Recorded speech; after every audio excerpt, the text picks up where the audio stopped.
A milestone moment for a Pittsburgh icon. Malkin dusts it off. Right in front. Another chance. Backhand score! It's Brian Rust with the goal. Rarefied air to Hall of Fame career. 1,200 points for Evgeny Malkin. 2nd and 9. Pickett lines up a deep ball. Separation. Touchdown. George Pickens.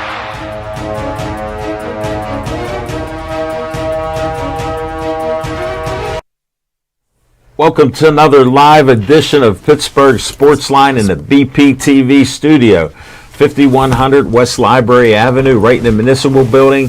Police station's right next door. We got another great show for you. Thanks for watching our show on Comcast 21, only in Bethel Park. Thanks for watching us on Verizon 32 in Bethel Park and all the way from Nemacolin, Cranberry, Wexford, and the greater Pittsburgh area and Allegheny County. We appreciate all of you. Thanks for holding us up at 7,066 likes on Pittsburgh Sportsline Facebook. And thanks to all of you watching our show. Nick just hooked me up on it. Teresa Mariano and Ann Harder are watching. Peggy Rohde with Nick is watching. She'll tell us. Ann Harder's complimenting us. Looking forward to tonight's show. Paul Haley just tuned in. Well, we appreciate all of you. You know I got to promote Pittsburgh Sportsline YouTube 165. We're holding steady there. So if you go there and subscribe right now, we'll appreciate it. You can just go away for 20 seconds and do it. I've done it in less than 20 seconds to like it and all that stuff. So like the YouTube channel, thanks for all the Facebook likes. This old guy did some good things, so we're out there and appreciate all of you with your input, your comments. Chiefs watching us, Chuck McElroy, thank you for tuning in. My 30-plus year friend from the Post-Gazette and Press. Wait till you hear some of the stories he can tell about me, Smoking Jim. Brandy Harder Mariano doesn't like Pittsburgh Sportsline in their sports, but she likes her son is directing tonight. Michael, you're doing good so far. All right, where am I at on this? Hey, I'm Al Levine, the Talking Machine, Smoking Jim Frazier. Chip Hayner's here with the new knee, and he's doing great. So wait till you hear what he has to say. You can only imagine. He missed a week. He's every other week, and he's doing great. So we'll give him an extra couple minutes on his what's on your mind, Chip Hayner. We got Nick VIP Callis back sitting with me. He shunned me when we moved in Ty Polk and a couple guys. He runs to the other side. So I put my deodorant on and I didn't shave, so we're good to go. We got our promos coming up right now in 10 seconds. Let's see how this directing crew does.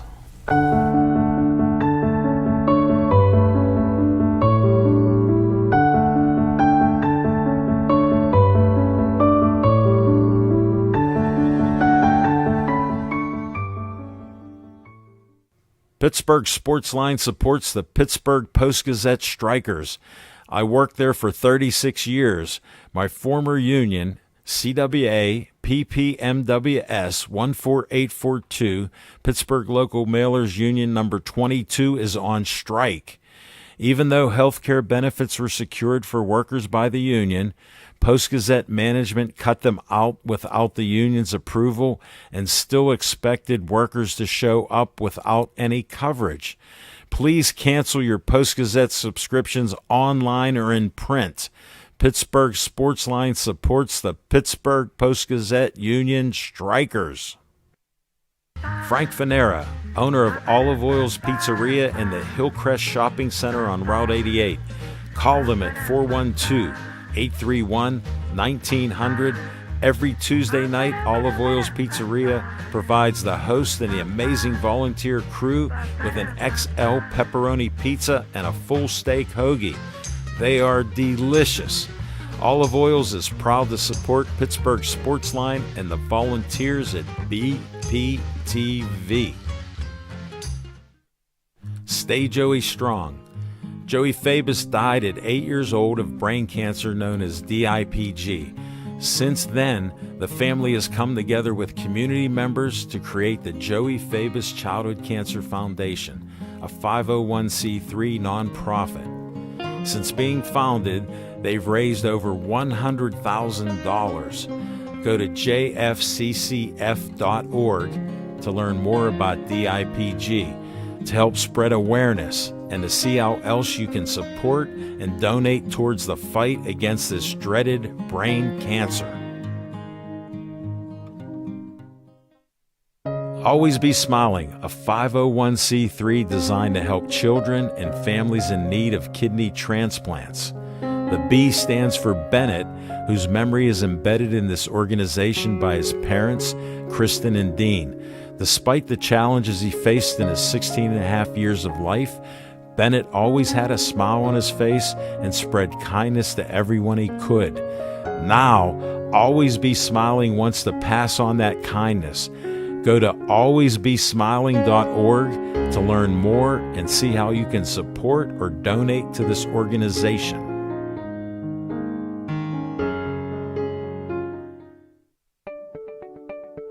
The Bethel Park Community Foundation has money for you. I'm Al Levine, trustee on the board of this great organization. The BPCF focuses on raising money to provide scholarships, grants, endowments, and more. Grant requests are available online from $100 to $5,000. You can also attend fundraisers or donate. Go to bpcf.org to get more information and to stay up to date on upcoming events. The Bethel Park Community Foundation, focusing community resources, building for the future. The Bethel Park Historical Society is a 501c3 that serves Bethel Park.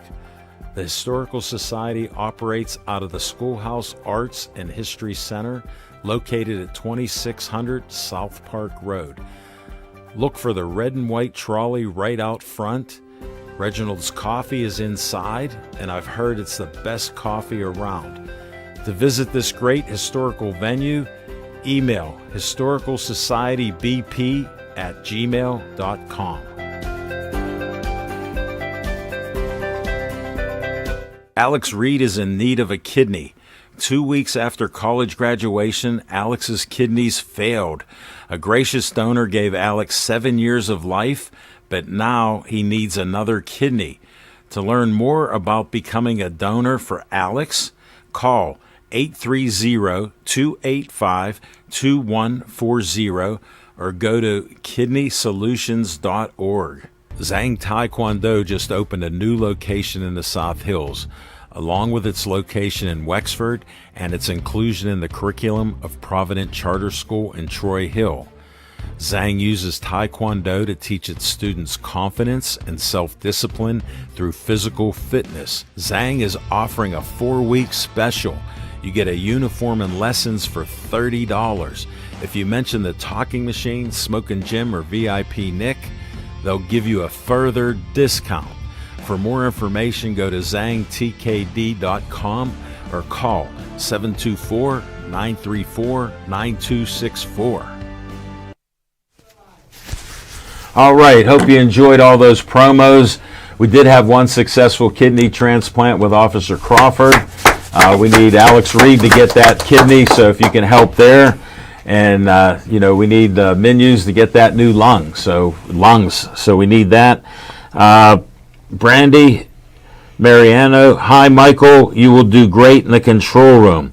So excited for you. Bob Beers, my guy in Greenfield, known 30 plus years at the Post-Gazette and Press. He can tell you many stories about me walking through Market Square and talking to different people all the way walking there. So, and then Charlene Thomas is watching us. Thank you all for watching us. We appreciate you. And we got to start with what's on your mind, Smoking Jim Frazier. Thanks, Al Levine, the Talking Machine. And if you want the green, coming at you. You got to see Levine. Hey, man, I'm so proud of the boys running everything from production on the ones and twos. And they're getting ready for their new show during Black History Month Mike and Marco. And you know who's not going to be their first guest? Who? You. But they Levine the talking machine. I tell you what, in the NFL again, they call it Black Monday because all the coaches got fired. But it was White Tuesday too. Some of them got fired again today, and my heart's broken with Belichick stepping away. But I got a question: how long? I got a prop bet going out. How long till Casey gets thrown out of the game? I say he won't make it to halftime. He's 170 pounds, Levine the talking machine. He cannot tackle unless he lunges for somebody, or he'll get run over. Levine, I'm a Michigan man. I like when people get it right. I told you before, I was watching some boxing matches and they said Mike Tyson had the record 13 fights in 1 year. I said, Harry Grab had 47 fights 49. In 1 year. 49 in 1 year. Undefeated. And I tell you what, Levine the talking machine, I'm a Michigan man. I'm watching the game last night. And you can run with this one, Nick. I'm a journalist. You can run with this one. They said Michigan only had 2 national championships. Last night was their 3rd. That's a lie. I'm a Michigan man. Michigan is number 5 all time. That was their 12th national champion. You don't have to give me credit, Nick. Go on here and rebuke them tomorrow on national radio. And that's what's on my mind. I have to do it. Michigan, 12 national championships. Spoken Jim's one of the greatest entertainers of my BFF. This is the first time in 12 plus years I'm a journalist that I heard, not only is he not a journalist right now, because he ain't working for anybody, but he's never said he's a Michigan man. Never. You know I love the hardball. Who got it better than us? Nobody. He doesn't. He's truly an entertainer. He doesn't represent the studio, BPTV, Pittsburgh Sportsline. It's only his own opinion, and I disagree with what he's saying there. And when they talk about the championships, you know they manipulate everything being a journalist. Whatever that All means. right, let's go to what's on your mind, Chip Hayner. Well, it's good to be back, everybody, and I'm what most people would think I'm going to talk about right now. I'm going to let that lay until a little later on the show because I'm sure we'll spend enough time talking about the Steelers and their march to number 7. But maybe I'm getting a little bit too far ahead of myself. Yes, you are. What I want to talk about is the decrepit situation of college football, and I believe that college football is in the process of killing the goose that laid the golden egg. And one of the things that bothered me about last night is the fact that Michigan won the national championship. Me too, Chip. Me too. And simply because, it seems to be like in professional sports, and let's not pretend like college football is not professional sports. It is now. It always has been. No, but the players get paid now. But it's not amateur sports, and it never has been. But here we've got a coach that has been sanctioned twice in one season for cheating, and both times he was found guilty of them. Okay, but yet he's still entitled to coach the team. Now, even his starting quarterback said before the game that 80% of the college teams out there go and steal other people's signs. So he's not even denying the fact that it happened, and it had to have benefited him. So here we go. We're going to crown a champion for a team that cheated. We did it in college football. We did it in Major League Baseball. We did it 6 times in professional football. And if you don't know who I'm referring to, somebody that I was hoping would get fired today but didn't, Bill Belichick and the New England Patriots. You mean Bella Cheater? Well, when he was sanctioned the first time in 2008 for Spygate, should have been thrown out of the league then. But we're worried about the integrity of the game.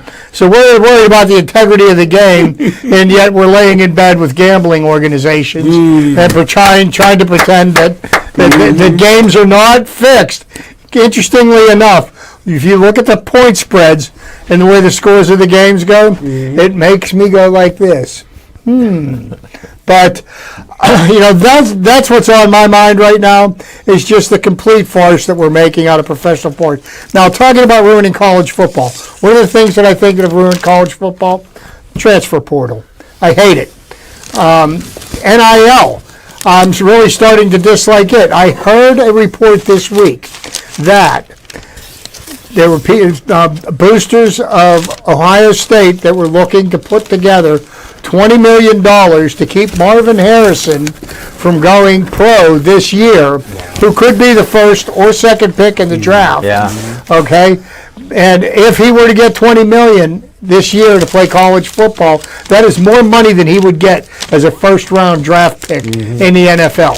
Now, if there isn't something wrong with that picture, I don't know what is. And I hate the transfer portal. I think that the players that make a commitment to a school, they should be forced to honor it. I also believe that college coaches, when they make a commitment to a school and sign a contract, that they should be forced to honor it. That's not happening.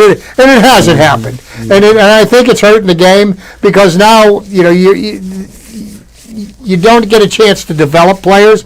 A player doesn't feel like, I didn't get enough snaps this year, so I'm going to go somewhere else. Right. And it reminds me of a spoiled little child that's picking up his toys and saying, I'm taking my toys and I'm going home. That's not the way I was taught to be an athlete, to get along in sports. You have to overcome adversity. Yeah. Hey, you run into a rough patch, okay, hold your breath until you turn blue and transfer somewhere else. They don't do that That's anymore. what's on my mind. Hey, Chip. Yes. Deion Sanders' son drives a brand new Bentley. Rolls Royce SUV. In the one place, he almost couldn't get that. In the one place that nobody transfers from, Michigan. I'm a Michigan man. No. But before we wrap up the show, I've got a Steeler question to ask you. I'm not going to put you on the spot now, but moving on. Only one little rebuttal with Chip. It's an agreement. I've been saying since high school, that's a long time ago, 74, that I believe football was fixed. Now with the referees being allowed to do whatever they want to do, they're not accountable. They've changed the complexion of the game. Huh? Yeah, you know about complexion. So at least with Major League Baseball, they're talking about putting computers in. Now I wonder how you could bribe a computer, but I'm sure somebody will find a way to hack it. Here, all you got to do is press a couple buttons, Chip. They'll do that. Good, you're demonstrating you know how to spell. That's awesome. He can spell. He spelled it wrong. Well, the one thing I wanted to bring up, Chip, remember we had a coach that was bringing in high-octane offense? Yeah. Todd Graham. And he left. Speed. He left almost before the first season was done because he was just a used car salesman. No offense to my used car salesman friends. He was out of town faster than the text he sent to his players telling them he was leaving. Right. And then how can, I'm not a fan of the Harbaughs, but then how does he say they were innocent? No, and you know what will happen? He'll go to the NFL next year, and there'll be no accountability for those mistakes. And Michigan will get sanctions, but they won't lose their national championship. Well, before we move on with Smoking Jim being such an entertainer, I got to put out what I found the first year he was on the show. We were talking about, Chip and I were against cheaters.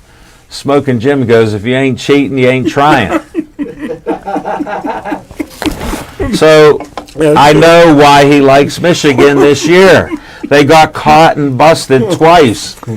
And in the world we live in, and nobody denies that must be okay. So they be trying, and they're the champions. Who got it better than us? Nobody.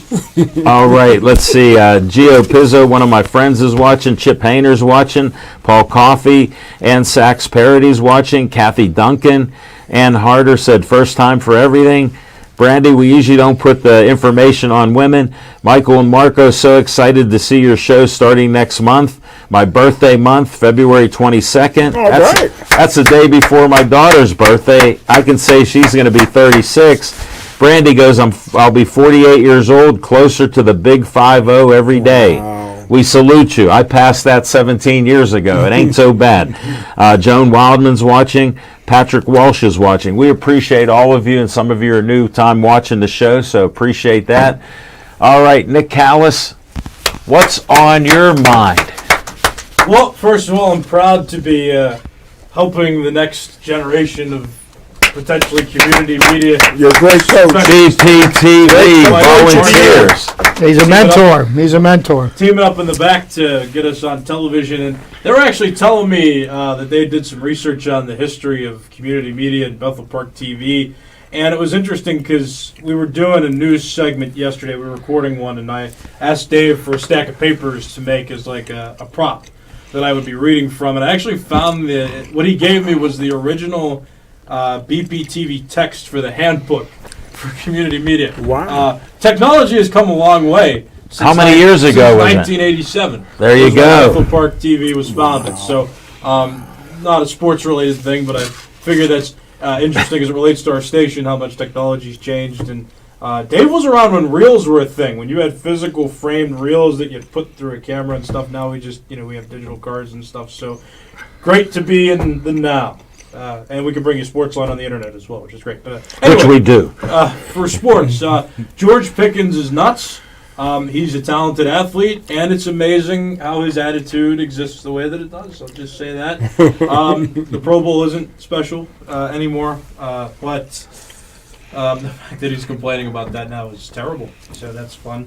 Now, also, as it relates to the Steelers, I think that Mason Rudolph should be the starter moving forward, and that seems to be what it's going to be. Everything that I'm hearing is that Mason Rudolph's going to start moving forward. I don't hold him to accountable for the mistakes he made against the Ravens because it was raining and the weather was rough. It actually brought me flashbacks of the game in 2021 where he played in heavy weather when he was filling in for Ben Roethlisberger.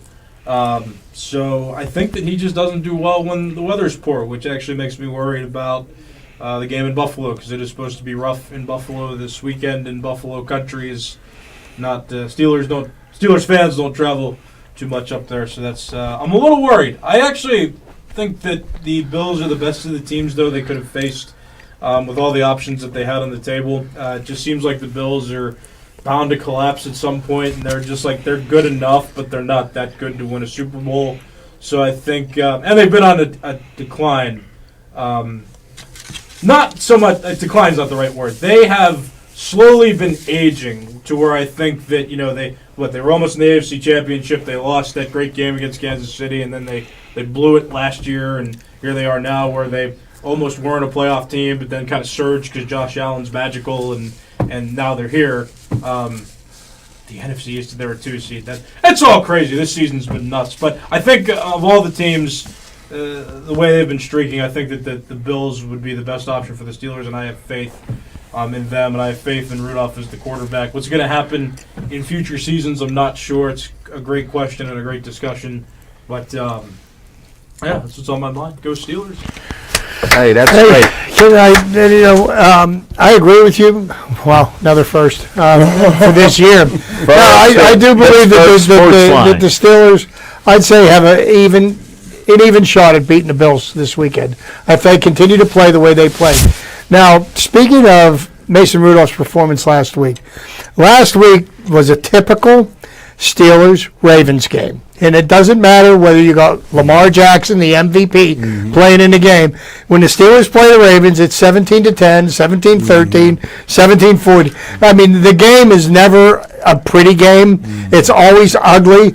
And, Mason Rudolph did his part by minimizing the turnovers, and the Steelers got the one big turnover they needed when they needed it, and all it took was one big play. Usually it happens against us, but Deontay Johnson didn't drop the ball. I don't know what they did. But, and if you watch the way he ran when he went for that touchdown, he didn't go back. If he would have gone to his right, he would have been tackled short of the goal line, but he went to his left. Why didn't he turn around like he always does? He usually turns back. He didn't do that. Inquiring minds want to know. But I do believe the Steelers have a 50-50 shot at beating the Bills on Sunday. I think the Ravens have only won 3 games in the last 5 years against the Steelers, and the Ravens would play the Steelers. They moved on. Yeah, actually, since 2020, the Steelers are 7-1 against Baltimore. Love to hear that. One question: who's their coach? Mike Tomlin? No. John Harbaugh. Yeah. McDermott. He loves the Harbaughs. Yeah. He thinks they're winners and cheaters. How's another cheater not win? Well, the Steelers, I got to disagree with both of you guys. Steelers never see the Ravens. They can't beat Buffalo. The Steelers could not win without T.J. Watt. It's a fact. They're only 1-11. Like, without T.J. But Watt, you know what? I'm nervous. You see the game they played last year. This team last year, when we lost T.J. Watt, this team right now is a better team today than it was back then. Good point, And Jeff. I think with Minka Fitzpatrick coming back and KZ coming back, we actually have our 2 starting safeties playing. I think that they can make a bit of a difference. And right. I love Herbig. I think he can come up big Yeah, in a he game likes if you him need too. him to. I may put some of the money I won on Michigan last night on the Steelers. Then you guys are convincing me Okay. with the points. Maybe I'll just take some of that money I haven't lost all year betting and continue not losing. Hey, Smoking Jim, I've told all of you, if you don't bet, don't start. If you do bet, do the opposite of Smoking Jim. He only won 2 games that I can recall when he told us ahead of time that teams won. Well, 2 in a whole year. you know what? Degenerate gamblers only tell you about when they win. That was 2 times. They'll tell you about when they lose. All right, we're going to move on. You know I love I that. had one point to question you on. Okay. When I was growing up, aging started hitting people when they were in their 30s. Now, aging is in 5 years that they're still in their 20s. So just ponder that thought, because I see aging like you're talking about, but I always thought it was like a physical aging. I think there's a mental aspect that's there, like with Josh Allen throwing 40-some touchdowns and 20-some interceptions. I think there's a focus problem. So just my little opinion there. Peggy Rohde, hello to all enjoying the show from Rochester. Our biggest fans are there. Nick and Peggy Rohde, thank you. Amy Sliss tuning in. Hi guys, welcome back. Chip, Smoking Jim, I like your free outfit. I added free. I couldn't resist. Amy didn't say it. She said I like your outfit. But when I saw the P on his hat, I go, he hates the Pirates. He talks bad about them except when they're losing. Maybe that's for that place just to the west of Monroeville. All right, I gotta hold it. What's on my mind? I almost forgot. We had Mason Rudolph win 3 games for the Steelers when he was a 3rd-string quarterback. Didn't have a competition when Trubisky was hired. They forgot all about him. Then they had the Duck get ahead of Mason Rudolph when he was aggressive and had a strong arm 3 years ago. Smoking Jim said Duck's the best quarterback ever. Mm-hmm. He only has the hottest girlfriend right now. Yeah, now he goes to the CMAs. Yeah, so, I mean, these things happen. So I was thinking, like here in Pittsburgh, when we drink whoever's Kool-Aids with the Steelers, we're all in. Well, I'm all in on Mason Rudolph because he showed he's very cool under pressure. Mm-hmm. He doesn't mind getting hit in the pocket when he moves up in there, which our blocking has gotten better. I've been critical of the blocking, said you got to put a guy in front. Now they're saying you need a hat on a hat. Well, that's the same thing I was saying. Stand in front of the guy. They are. Then I got to apologize to Canada. I was saying, oh, Canada, but I have a caveat. Check the films. I had said maybe he sees these guys practicing and they aren't that good. Well, they are better now, and look what they do. I've been a big supporter of Najee Harris. All my friends, family, and everything else go, he's a bust. Last year I had explained he had a steel boot for 6 games, gained 1,000. Broke Franco Harris's rookie record with if he had linemen like the Eagles when they were good, he'd have had 3,000 in his rookie year. Now this year, I said, you got to go north to south. What's that mean? From here to there, in front of you. Go straight. Run towards the goal line. Yeah, so guess what? He now got 1,000 yards, last 2 out of 3 games over 100. And everybody goes, how about that stiff arm and how powerful he is? They ran a couple plays the other day. They sent him west and east, and he got a 2 and 3 yard loss. So I'm like, we got the Canada playbook. When you have a quarterback that takes, Chip and I discussed it, you had 8 to 9 men on the line of scrimmage on first down, And what do? Hand off right, hand off left, and then nowhere to go. Now, you got a chance that somebody could throw the ball 20, 30 yards downfield. You got 5 or 6 men on the front line. Guess what? They get in front of a couple guys. Najee's had holes, and they said he couldn't move left or right. He moved left and right to get all those yards. So what were we watching honestly? And that's why Nick told me, don't call the people dumb that watch our show. I'm not. But what are you thinking when you watch what I watch? And I keep saying he's still a quality, powerful back, and he weighs 240 pounds. Smoking Jim only has him by 42 pounds. So he's powerful. We got to be thankful. I'm thankful that we kept the streak alive that is mediocrity. Haven't won a playoff game in 7 years. I believe we have a chance because I'm betting on, guess what, Josh Allen throwing a pick or two. Or 4. And well, here's the 4. When he gets hit, when he's making those powerful runs, who runs better downfield knocking people over except for one thing? They punch that ball out. Go Steelers. Well, to speak to the blocking that we're seeing, one of the things that I took note of on Najee Harris's first touchdown on Saturday afternoon, Sayamalu absolutely pancaked he did. the guy that he was blocking. He pulled, and he hit that defensive lineman. They showed the replay. And he rode him, and that guy's shoulders hit the ground with Sayamalu on him. Now, that's the kind of blocking that you need if your running game is going to work. On that point, I didn't bring up this important thing with the run game. I'll say the name, Broderick Jones, playing out of position. In the NFL, college, and everything, they say it's so hard to play out of position. Yeah. The last 8 games we've had, guess what, Nick? We have the running game. So who's responsible? I say he gets a little bit of it, because do you see when they follow him? So to speak to the other thing that you're talking about, and I don't know if Mason Rudolph, after we get done with whatever our run is in the playoffs, whether it's another game, another 2 games, or whatever it may be, or a career here, or it may be. I don't know if Mason Rudolph is going to be the Steelers quarterback of the future. But I tell you one thing I see out of him that I didn't see out of the other 2 people that played quarterback is that he's got good pocket presence. He stays in the pocket. Yeah, he uses the pocket. His deep routes develop and then delivers the ball as the rush is collapsing in on him, which, unfortunately, Kenny Pickett, he had happy feet. And as soon as the rush would start closing in, he would turn around and rush, and then he would. But I love this about Rudolph, is that he will throw the ball downfield, and he is connecting on the long passes, which now spreads the field and gives our running game a chance to be much more effective. You're firing me up. It's ironic as well when you talk about Canada too. I believe Matt Canada thought that Mason Rudolph wasn't agile enough to play the position. Yes. That was his response. No, I'm not saying he's perfect, but guess what, folks and Steeler fans? This is Canada's playbook. Yeah, but how dumb is they're calling the plays differently than Canada did. And you know who's terrible as well? We've established Dan Moore Jr. No, Open Door Moore. I named him Open Door Moore. Goodness. I don't know what games you guys are watching, but one. Well, here, Open Door Moore. Let me just say this about Mason Rudolph. I think he set a Steeler record by 90% completion percentage last game.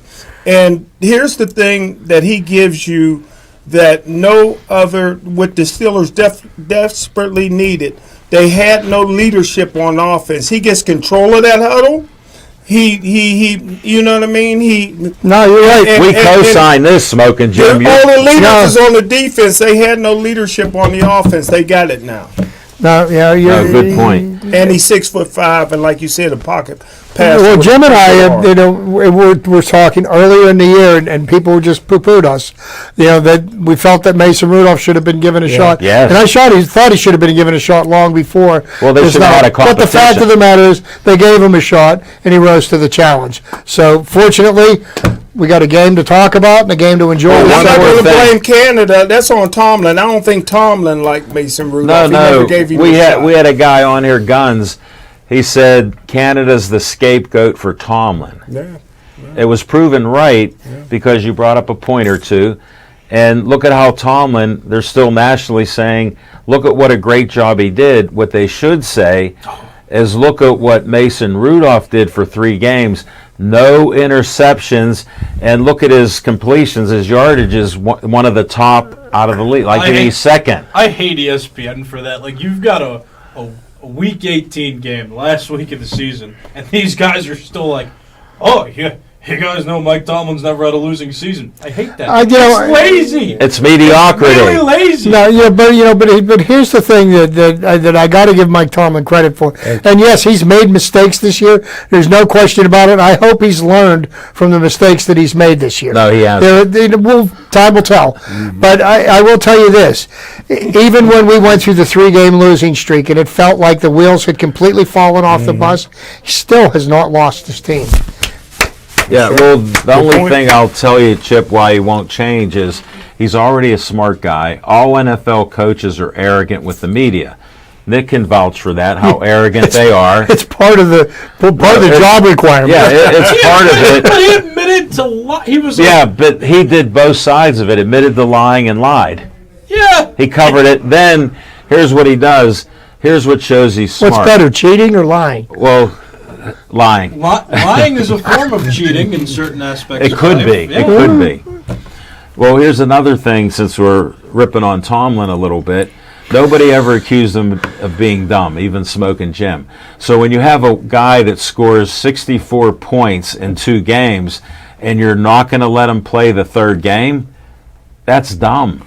Everybody knows play the hot hand. Yes. So, Chip, that's why Mason's in here for 3 games. But next year, do you think the Steelers can have egg on their face when they don't start Pickett? Well, first they got to sign Mason. Well, His Yeah, I was going to contract's say up. that. Yeah, and Why would he sign here when he can't trust them? Exactly. yeah, well, who else was lining up to sign him? Nobody. Okay, so Now there's they a better will. chance, Yeah. a better We'll chance pay than him not of now. him staying here.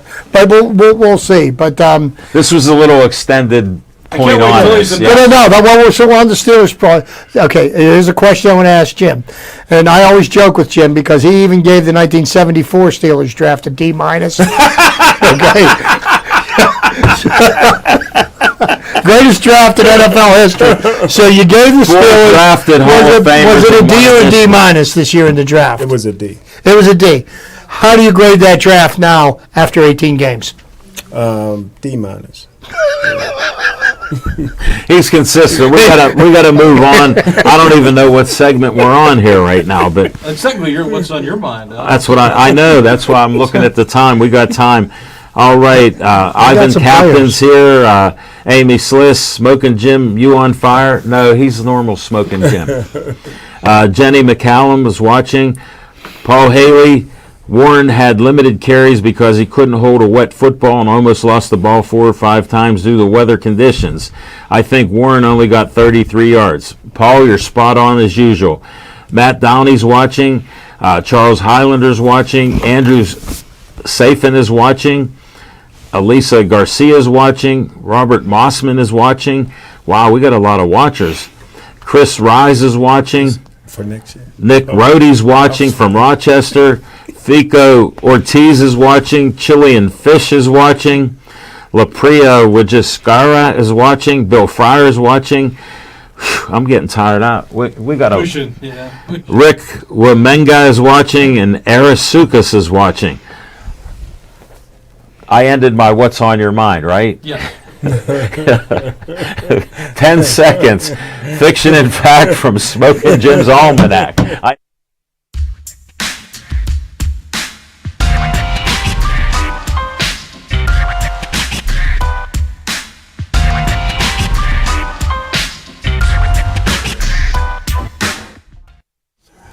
Thanks, Al Levine, the talking machine. Always thought Deontay Wilder was the biggest whiner in sports, but Aliquippa got him beat.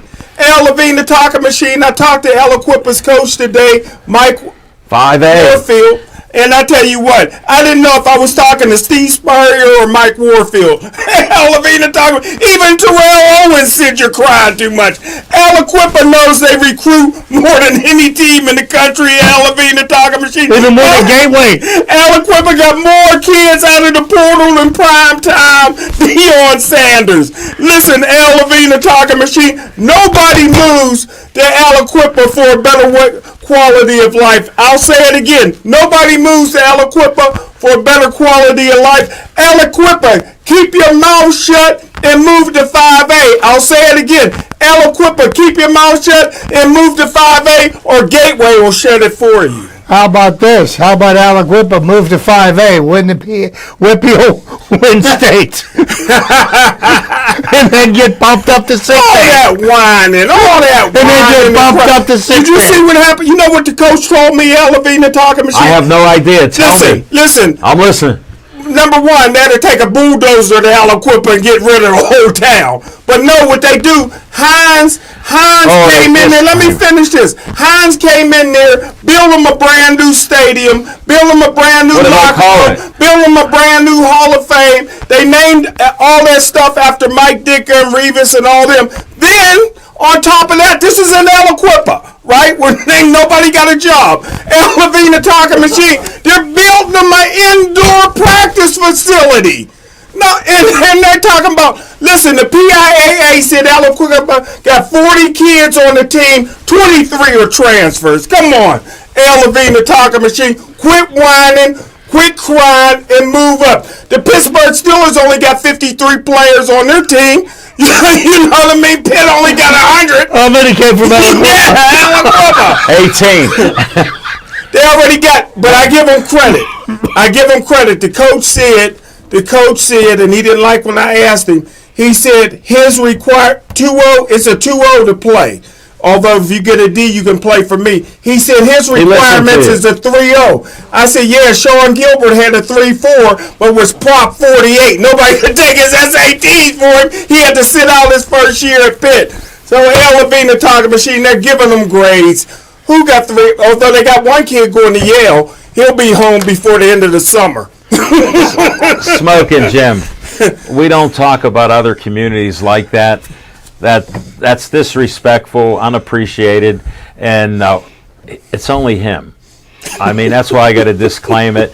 That's why he's not liked in Clareton. I'm not welcome there. He's not welcome for new. He's a great guy. He's my best friend. He's a funny guy, but when he talks like that, it's disrespectful. Doesn't represent us. And I welcome Aliquippa 5A to Bethel Park 5A. I don't think the coach will want me to interview him again. I'll go, and then you can talk there too. And all his opinions and that, they're all opinions. I don't see the facts on it, and it's entertaining. We enjoyed it. Even Johnny's chuckling there and on camera. But he doesn't represent us or me or anybody on the Pittsburgh Sportsline. So. If our disclaimer at the beginning of the show was a person. Yes. There it is. You got it. All right. Thanks to Joe Mitchell watching, Francisco Hernandez, John Davis, Jenny McCallum Rodney, and Jim Pickett for watching. So we appreciate it. No related to Kenny. No. Wilson.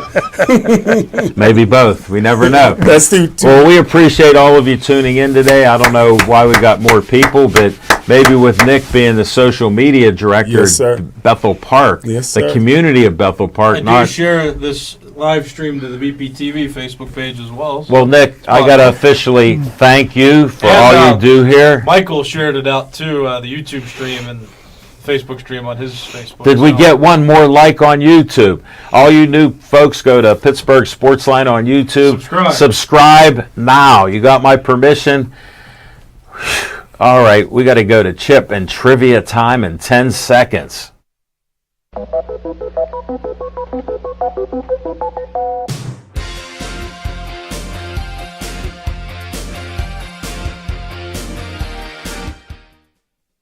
Time, and because most of my trivia is baseball oriented, what is going on in baseball right now? Pretty much Smoking Jim? nothing.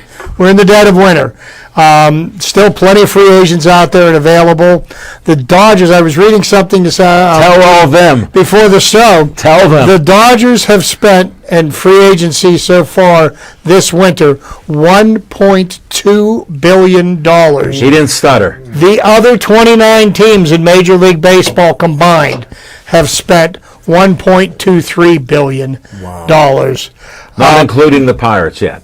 And the biggest coup was signing Shohei Ohtani, and the Dodgers are going to be reaping rewards from that for decades because that just opened up the entire Japanese market to the Dodgers. And I bet you can't go anywhere in Tokyo right now where you don't see a Dodgers jersey. Yeah. You know, and the Dodgers have their own television network. So who do you think?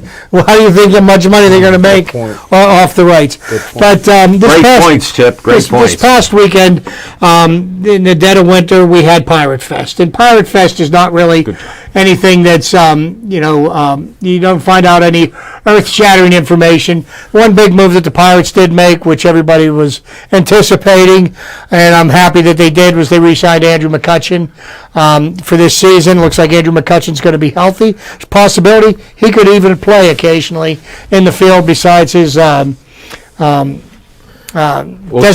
hitter. I don't want to put rain on it or anything, but when he gets 300, I'm happy that he came back. Well, you know what? I'll be real happy, and I'm hoping it happens on opening day because I've got tickets. Me too, and that's a great retirement check for McCutchen. I'm a union guy. They got union players, so I salute him getting a second pension fund 2 years in a row. And what are my expectations for the Pittsburgh Pirates this year? Okay, and a very realistic expectation and a simple expectation for them, because people get their expectations up too high, and then when a team falls short of them, we decide to just completely roast them. Good point. I honestly expect the Pirates to be a better team this year than they were last year. How much better?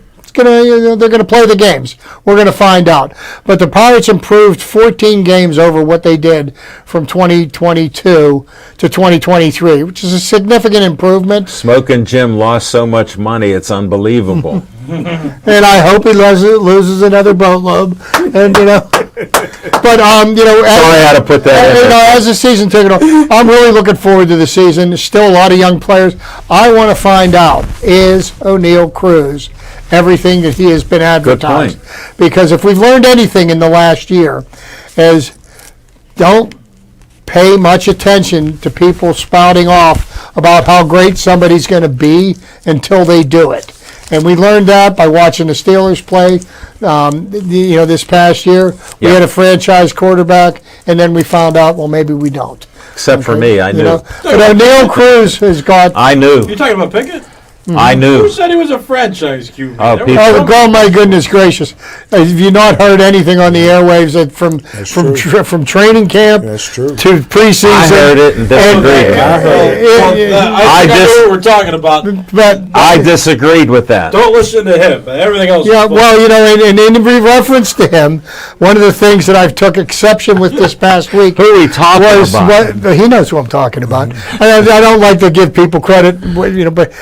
I heard him say on the air this Friday that I was responsible for getting Matt Canada fired. Like, are you serious? That is what you're going to hang your hat on? That is like the accomplishment of your lifetime, that you had something to do with getting Matt Canada hired? Wow. I just had to shake my head, and I was like, wow, dude. Great points, Chip. I'm glad I'm not drinking that Kool-Aid. But there you go. I spit it out on my the trivia first game, segment for this week. Yeah, my Kool-Aid came up first game. No, I appreciate it. All right, some other people are watching us. John Davis, Michael O'Keefe, Brandy Mariano's showing she's watching again. Paul Haley, hopefully the Pirate coaches taught Cruz how to slide in the bases. Yes. I hope he is as advertised. I'm not convinced until I see it. Well, I got to pick on Nick because he just turned 25. Okay. But there's a different generation. I remember I didn't start baseball at 8 years old. I was too shy. I started at 9. Mm-hmm. And guess what they taught us? One of the first things. Sliding in the second and third base and even home. Were you guys allowed to slide head first back in that day? No. Yeah. No, we weren't. We were. No. Okay. We were. No. You didn't play. Nick, That's why. Nick, my father was a coach, and I could score the game sitting on his bench when I was 5 and 6 years old before I was old enough to play. Wow. If I tried to catch a fly ball with one hand, I went right to the bench and sat down. Oh, that's a little. No, They wanted you I don't believe you though. 2 hands. They didn't want to see you Charlie I Brown don't know any coaches. Yeah. Well, sliding, we That's true. practiced Well, why- it so much that it was all foot first. Why I asked that is because No, it's a good point. It was hard to slide at that age. He should be able to though. Well, he's tall too. I don't know. The slide was the I have easiest no thing. idea where I was going. Well, with that. well, No. My the quality of the fields that I played on when I was a kid, I mean, there were cement cinder blocks Yeah. in the infields. Yeah. I mean, you didn't want to slide head first. You would have torn yourself to pieces. No, I played on travel fields because they don't water them as often because so many games we Well, play. I'll give you a better one. And then the one by Aiken School was like a beach. It was terrible. You I couldn't played get the there back when they direction. first created that. Wow. Well, And then I got to after go a back. rainstorm, somebody would take their dirt bike and do donuts in the infield. You'd have to play with the ruts. I forget the City League fields that we went to, whether it was in Beachview or Sheridan. And after a rainstorm, they lit the field on fire. There was no grass. They did that to They Forbes actually- Field. Yeah, they lit it on fire. And when you had a slide, you had cuts with rocks sticking in Wow. you. Everything else was there. It was Broken worse than glass. concrete. Yeah. Broken glass. But that's what we went through, and I don't know how we made it, but we knew how to slide. That's my point to this. And you had those thick flannel Don't pants. mention that. that you couldn't. We're reminiscing. When we get to be this old, you'll make it, we hope. Ralph Williams just snuck in. That's Hello, my guys. Glad you could recognize him smoking. We're good. All right. Did we get VIP time in? We did not. Let's do VIP time in 10 seconds.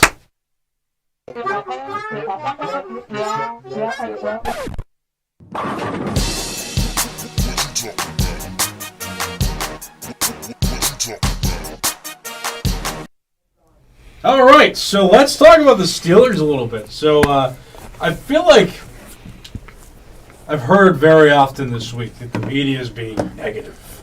Mike Tomlin is being criticized too much. The hate is real. And I feel that because I'm in it, right? You know, I'm here. Where do you work at? We know where I work. No, I forget. 93.7 The Fan. So I'm feeling it a little bit, and I'm just, aside from a few exceptions that exist out there, I think that it's fair to criticize Tomlin for certain things. Al has said it on this show as well that Tomlin, had to lose the games in order to recover, and I've pointed out on several occasions that the games they lost were pretty bad. I still maintain that he's got to win a playoff game for it to be a good season. And I mean, we've been getting questions too that have been like, "Oh, well, what are you going to do if they win a playoff game? Then what?" Thank him. Great season. You did it. You won a playoff game for the first time in 6 years. So we're going to clap it up and we're going to say, great season. We've got to facilitate these conversations, though, because they're important to have. You should enjoy the playoff game this weekend, no doubt. You should enjoy the fact that the season didn't end in heartbreak like we felt a few times over the last 6 years. If we're going to be fair, though, we've got to hold Tomlin to a higher standard. You may not have to do it this week. If you want to drink the Kool-Aid and have fun, do that this week. That's okay. But it's a results-driven business. He's got to get something done better than he's done in years past. So I don't call it hate. It's critiquing the man. He deserves to be critiqued. If you're going to lose games in that fashion, like they should have realistically been the 4th or 5th seed going in. They weren't going to win the division, but they had the opportunity to get a higher seed, and they blew a bunch of winnable games. Hold it. Just talk about the 2-10 teams, those 2 games, and Indianapolis Colts. What would you think of 13-win season? We'd have been, what, 3rd or 4th? we'd have been up there. Imagine a 13-win season. Even if you lose 2 of those games, you're in a higher seeded position. I'm sorry, yeah. If you only lose 2 of them, if you win 1, Yeah. you're in that much better of a position. You're that much more securely in. Now we needed some help. I don't like the Jaguars. I'm glad the terrible towel curse is real. I'll say that. Thank you, Myron Coach. I think as we reflect on Mike Tomlin, it's not just general negativity. Like I said earlier, I'm so upset that the talking point that exists forever is that Tomlin's never had a losing season. It's just, that's a lazy point to bring up if you're a broadcaster. Everybody gets that. And no, they don't. Maybe they don't. You're giving them credit again. Sorry, Nick. Carry on. Maybe people aren't aware of that, but like if you're thinking in a Week 18 game on ESPN that anybody outside the realm of the Steelers and the Ravens are watching the game, I mean, we get it. Ravens fans get it. They're within the division. Like, bring up something else. Like, what else has happened? They can only talk about the winning seasons because there's nothing else to talk about. So it's lazy, or that's the redundant point, which tells you he deserves to be criticized a little bit for that, or maybe even a lot after as long as it's been. But it's not, I don't call it hate. I'm not going to call it hate, and I'm going to defend many of the points that have been made. It's not just general Pittsburgh media negativity. It's saying, hey, we can get better here. And unless he wins a Super Bowl, we can still get better here. The team has had high hopes a few of the seasons over these last 6 years. There's always something exciting to talk about. Remember 11-0. There's a bunch of talented players on the team. There have been. They haven't had a solid decline, and they preach the standard is the standard. So if the coach is going to say that, the organization is going to try to represent itself by those words, then they deserve to be criticized for that. Not hated on, but criticized. So defense of the media here, take it easy on the media a little bit. We're not here just to be negative people. We're here to have the conversations that could inspire change or just get you thinking about what you should be thinking about based on an organization that has a goal of a Super Bowl every season. Okay, I'd like to just address a couple of your points, and I'll make this real quick. Okay?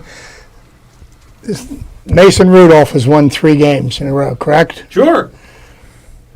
Why didn't Mike Tomlin win 3 games in a row? Because Mason Rudolph won them. So if we win a playoff game this Sunday, is Mike Tomlin going to win the playoff game, or is it going to be Mason Rudolph? In a vacuum, it's a team game, but we don't look at it that way. Good point. You know, That's his point. Second thing, and I know, and the point is brought up ad nauseum, and I get it. Mike Tomlin, his record of never having a losing season. Nobody in the history of the NFL has started their coaching career with 17 seasons of no losing seasons. So it is a point worth talking. Did they beat that horse to death? There is no question about it. And you never heard Mike Tomlin bring that up. And I love to hear when there's criticism. I believe criticism is warranted and it should be doled out. But we talk about, the Steelers coaching staff always says the standard is standard. I hear that more out of the media than I do out of the coaching staff. I heard those comments made years ago, but they always end up being thrown back in the face as a way of bringing down or bringing to the forefront their shortfalls. So they never talk about rebuilding. We're running We out don't. of time. We don't. Sorry, geez, go ahead. Great points. Your theme is Tomlin's accountable.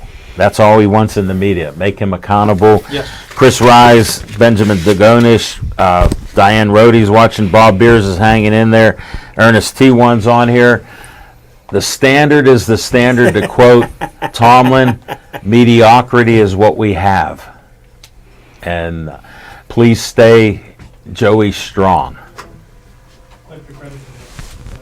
Great show, fellas. Great show. Yeah, very good. Great, guys.